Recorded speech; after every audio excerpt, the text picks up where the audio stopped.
സാദിഖ് അലി ശിഹാബ് തങ്ങൾ അത്ഭുതപ്പെടുത്തുകയോ ഞെട്ടിക്കുകയോ ചെയ്യുകയാണിപ്പോൾ.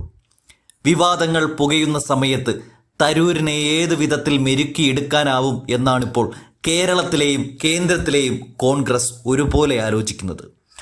ഓരോ തവണയും താക്കീതു നൽകിയിട്ടും പിന്നെയും കോൺഗ്രസിനെതിരെ നിന്ന് മോദിയെ പുകഴ്ത്തുന്ന തരൂരിനെ കൈച്ചട്ടിറക്കാനും വയ്യ, മധുരിച്ചിട്ട് തുപ്പാനും വയ്യ എന്ന മട്ടിലാണിപ്പോൾ കോൺഗ്രസ് നിൽക്കുന്നത്.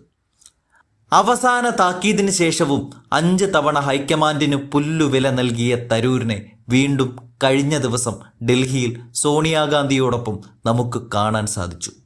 അതിന് നേതൃത്വം നൽകിയതാകട്ടെ സാദിഖ് അലി ശിഹാബ് തങ്ങളുമാണ്. മുസ്ലിം ലീഗിന്റെ നേതൃത്വത്തിൽ ഡൽഹിയിൽ നടത്തിയ ഇഫ്താർ വിരുന്നാണിപ്പോൾ രാജ്യം മുഴുവൻ ചർച്ചയാകുന്നത്.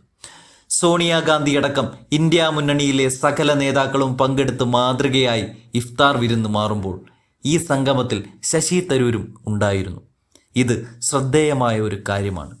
സകല മതസ്ഥരെയും പങ്കെടുപ്പിച്ചുകൊണ്ട് ലീഗ് നടത്തിയ ഇഫ്താർ വിരുന്നിന് ശേഷം ശിഹാബ് തങ്ങൾ ഫേസ്ബുക്കിൽ ഒരു കുറിപ്പിടുന്നുണ്ട്. ഡൽഹിയിൽ മുസ്ലിം ലീഗ് എംപിമാർ സംഘടിപ്പിച്ച ഇഫ്താർ വിരുന്നിൽ പങ്കെടുത്തു. ഇന്ത്യയുടെ പ്രതിരൂപമായി വ്യത്യസ്ത ആശയങ്ങളിലുള്ളവരും മതവിഭാഗങ്ങളിൽപ്പെട്ടവരും സമ്മേളിച്ച വിരുന്ന് ഏറെ ഹൃദ്യമായിരുന്നു. ആഘോഷങ്ങൾ വൈര്യം പ്രകടിപ്പിക്കാനും തൻ്റേതല്ലാത്ത മതവിഭാഗത്തെ ഭയപ്പെടുത്താനുമുള്ള വേദികളാക്കുന്ന വർത്തമാന ഇന്ത്യക്ക് നൽകാവുന്ന ഏറ്റവും മികച്ച സന്ദേശമായി വിരുന്നു മാറി. സംഭാലും നാഗ്പൂരുമല്ല നമ്മുടെ മാതൃകകൾ. നമ്മുടെ മാതൃകകൾ ഇത്തരം സ്നേഹത്തിൻ്റെ വിരുന്നുകളാണ്. ഇത്തരത്തിൽ ഹൃദയത്തിൽ കൊള്ളുന്ന ഒരു കുറിപ്പാണ് വർഗീയത മാത്രം വിളമ്പുന്നവർക്ക് മുന്നിൽ ശിഹാബ് തങ്ങൾ കുറിച്ചത്. ഈ വിരുന്ന് വഴി എംപിമാരുടെ ഒത്തുചേരലിന് കൂടിയാണ് വഴിയൊരുക്കിയത്. ഇവിടെ ഭരണ പ്രതിപക്ഷ എംപിമാർ പങ്കെടുത്തിരുന്നു. എന്നാൽ ഇവിടെ ഏറെ ശ്രദ്ധേയമായത് NDAയിൽ നിന്നും PT ഉഷ ഈ വിരുന്നിൽ പങ്കെടുത്തു എന്നുള്ളതാണ്.